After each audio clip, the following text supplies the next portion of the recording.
sejak peristiwa penaklukan Muslim atas Persia pada abad ke-7. Islam menjadi agama resmi yang dianut oleh masyarakat Persia, yang menggantikan kepercayaan sebelumnya seperti Zoroastrianisme.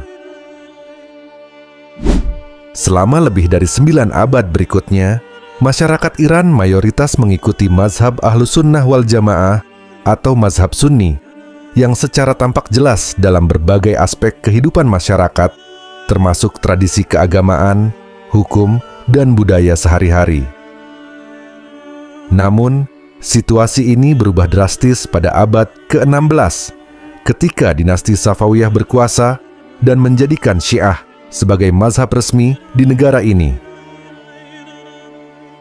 Hingga saat ini, mayoritas penduduk Iran adalah penganut Islam Syiah, khususnya aliran Ithna Asyariyah atau 12 imam.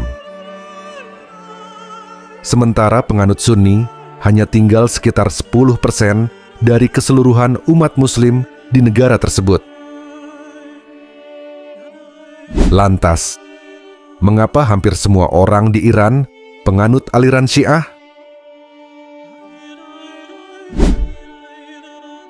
Setelah runtuhnya Khilafah Abbasiyah, sebagian kabilah Turki yang tinggal di wilayah Azerbaijan mulai menganut mazhab Syiah Imamiyah.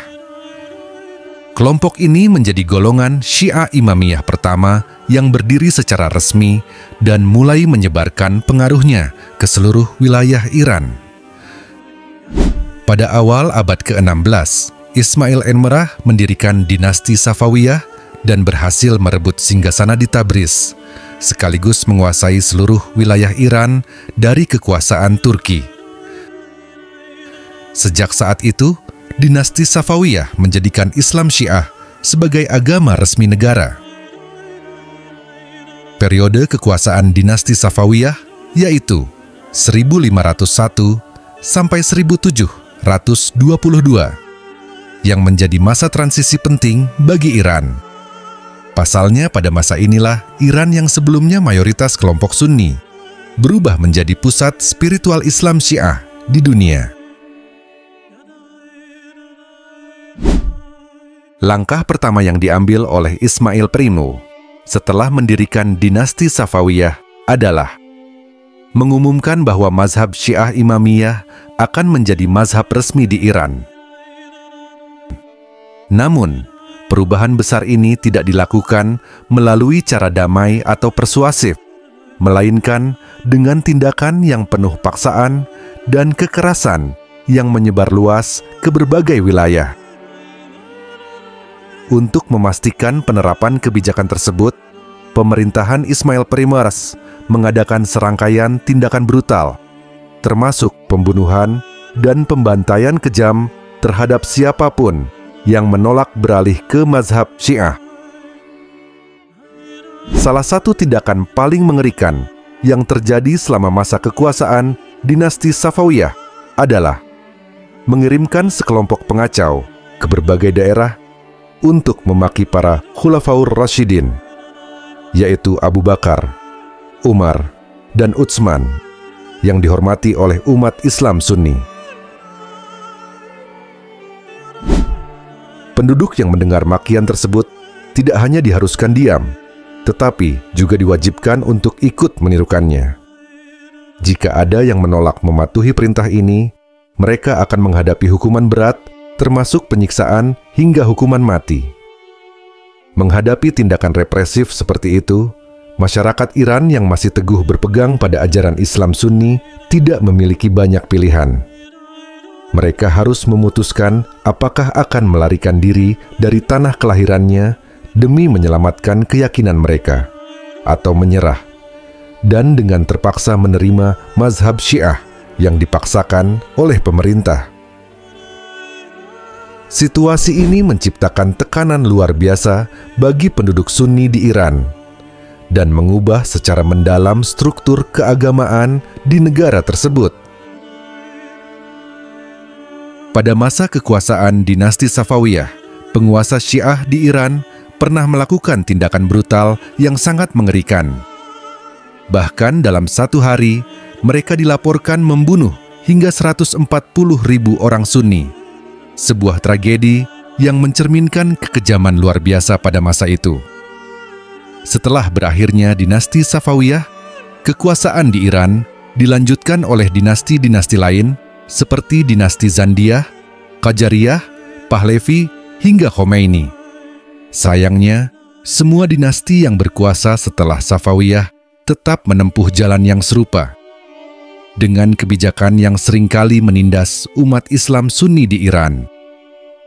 Orang-orang Sunni yang tersisa di Iran terus mengalami tekanan dan kekerasan, dengan serangan-serangan baru yang muncul hampir setiap hari. Tindakan ini membuat mereka hidup dalam ketakutan dan penderitaan yang berkepanjangan, tanpa adanya perlindungan yang memadai. Kebijakan diskriminatif dan penindasan sistematis terhadap Sunni berlangsung selama berabad-abad, menciptakan luka sejarah yang mendalam di antara komunitas Muslim di Iran. Setelah Iran menjadi republik pada 1979, mazhab Syiah menjadi mazhab resmi sesuai pasal ke-12 Konstitusi Republik Islam Iran. Menurut Zayar, awal mula terjadinya revolusi Iran di sejumlah daerah utara, rakyat membentuk dewan dalam rangka menjalankan urusan mereka sehari-hari. Organisasi dan perusahaan milik buruh bermunculan di mana-mana setelah revolusi, masih terus berdiri kokoh selama beberapa waktu, berjuang gigih demi bertahan hidup dalam kondisi yang sulit. Akan tetapi, dengan ketiadaan partai revolusioner kelas pekerja yang murni, maka mereka bertempur untuk kalah. Tokoh penting sejarah perkembangan Islam di Iran sejak awal mula berdirinya negara tersebut adalah Ayatullah Khomeini. Tokoh ini berhasil merekayasa keruntuhan monarki Persia dan menjadikan Iran sebagai negara yang bermartabat dengan melembagakan ideologis atas gagasan-gagasan politik Syiah. Dengan dominannya populasi Syiah, dapat dikatakan bahwa Iran adalah negara Islam Syiah yang secara yuridis, formal dan faktual menjalankan undang-undang kenegaraan berdasarkan ijtihad dengan sebutan Wilayat al-Faqih. Demikian pula dengan lapidus yang menyatakan bahwa revolusi Islam Iran melahirkan konfigurasi yang khas antara negara Iran dan institusi Islam. Bahkan ia merupakan sebuah peristiwa besar dalam seluruh sejarah masyarakat Islam. Revolusi tersebut menandai puncak pergolakan antara negara Iran dan kelompok ulama yang telah berlangsung selama sekitar 200 tahun. Meski demikian, pola hubungan ulama negara dalam sejarah Iran, terutama setelah memasuki abad ke-19, tepatnya sesaat revolusi Iran, terjadi paham Syiah telah menjadi bagian penting bagi ulama Iran dan umat Islam Iran. Dengan demikian, revolusi Iran tidak dapat dikatakan sebuah oposisi agama yang bersifat inheren terhadap otoritas negara, melainkan harus dipahami sebagai respons terhadap beberapa situasi spesifik. Yang jelasnya, bagi masyarakat dunia Islam, revolusi Iran merupakan kejadian yang secara simbolis penting. Revolusi Iran memperlihatkan bahwa rezim sekuler yang dipengaruhi oleh Barat dapat ditumbangkan oleh kekuatan oposisi yang diorganisasi oleh para pembaharu Islam.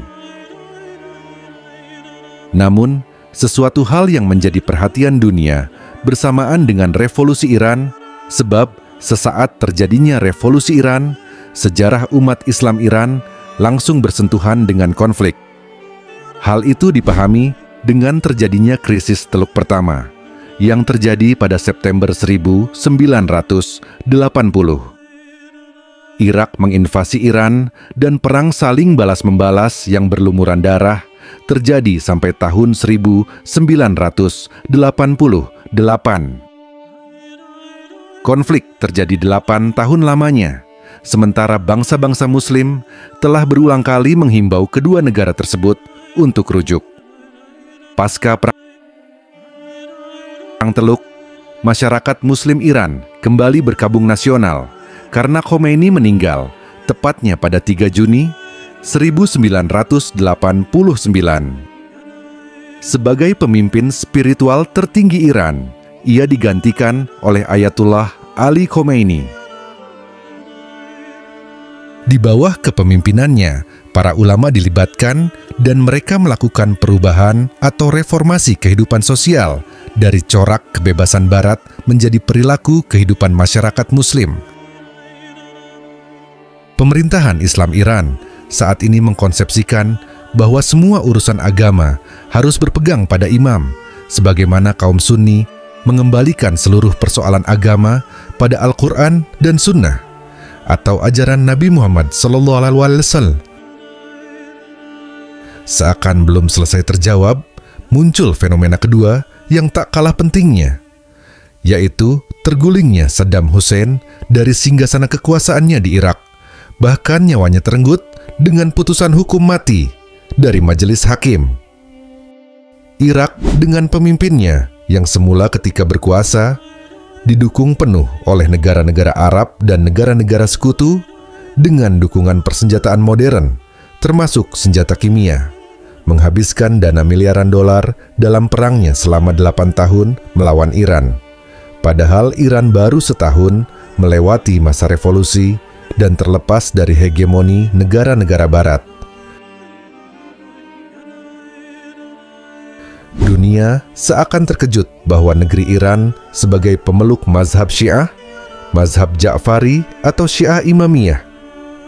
Mereka tinggal di sekitar makam-makam suci imam mereka yang antara lain terletak di Najaf dan Karbala, Irak.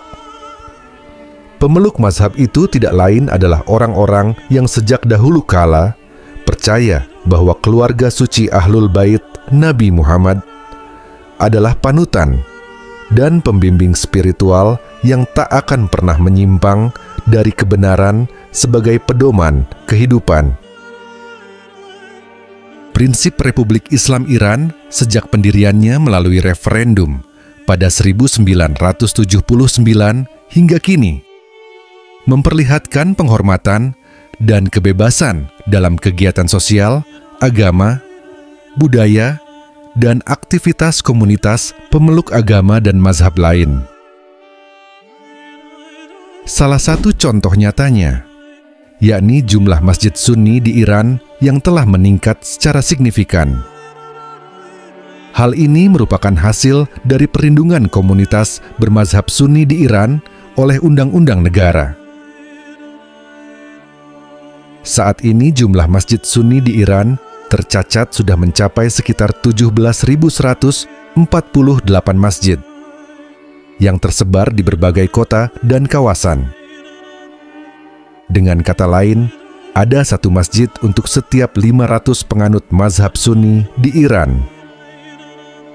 Iran juga telah mendirikan Universitas Internasional Al-Mustafa, di mana lebih dari 50.000 mahasiswa dari 135 negara dunia dengan berbagai mazhab Islam sedang menempuh ilmu agama dan mazhab masing-masing.